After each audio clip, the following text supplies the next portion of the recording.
The woman facing weapons charges for her role in the deadly shooting of a Border Patrol agent last month pleaded not guilty today. This after Teresa Youngblut was indicted by a federal grand jury Thursday. If she's eventually convicted, Youngblut could face a maximum sentence of life in prison.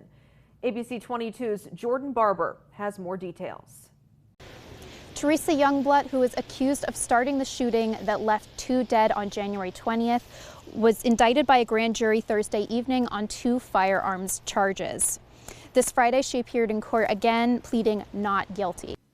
Youngblut entered the courtroom in a red prison uniform for her 3rd appearance in court after the deadly shooting exchange that left Agent Maland and Felix Bauckholt, a passenger identified in the charging documents, dead. The 21-year-old answered questions from Magistrate Judge Kevin Doyle, saying she had completed part of a bachelor's degree, had only received medical treatment from a doctor, and that her mind, as of Friday afternoon, was clear. She was not, however, able to raise her right hand, which still appeared in a sling, to take the oath, only offering verbal confirmation.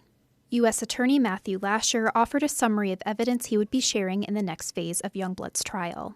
Lasher said he would be including reports from law enforcement, radio traffic recordings, body and dash cam footage, autopsy results, search warrants from multiple states, a recording of an interview with Youngblut, and more. As of Friday, it is unclear if Youngblut's connections, referred to by Lasher in a motion for detention as, quote, individuals suspected of dangerous acts, will play a role in the trial. 22-year-old Maximilian Snyder and Youngblut filed for a marriage license in November.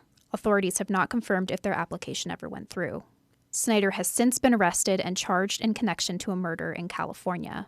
Additionally, federal authorities are also searching for Michelle Jacqueline Jaschko, who had been living in Coventry and may have a connection to the murder of her parents, according to Pennsylvania State Police. Jaschko is described in a Vermont ATF alert as being suspected of purchasing the guns used by Youngblut and Bauckholt. In the days before the shooting, Bauckholt and Youngblut were spotted in Lyndonville and Newport and were contacted by federal authorities. When they attempted to speak with the pair, they claimed they were in the area looking at a property. Is expected to appear in court again in early May. Reporting from Burlington, Jordan Barber, ABC 22 News.